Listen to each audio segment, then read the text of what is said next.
black bean beet burgers. We're going to start this recipe by mashing up a can of black beans and adding it to a bowl. On top of that, we're going to add some diced beets, some diced carrots, some crushed walnut, and then we can make a flax egg to put on top of that. Just flaxseed meal and water. We're going to add paprika, chili powder, salt, and pepper.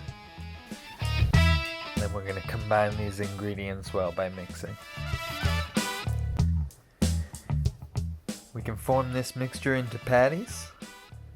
And once the patties are made, put them in a pan of oil and cook them to perfection.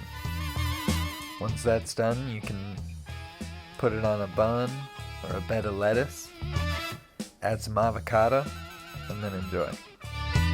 If you like this recipe, don't forget to subscribe to Boston Organics for more recipes.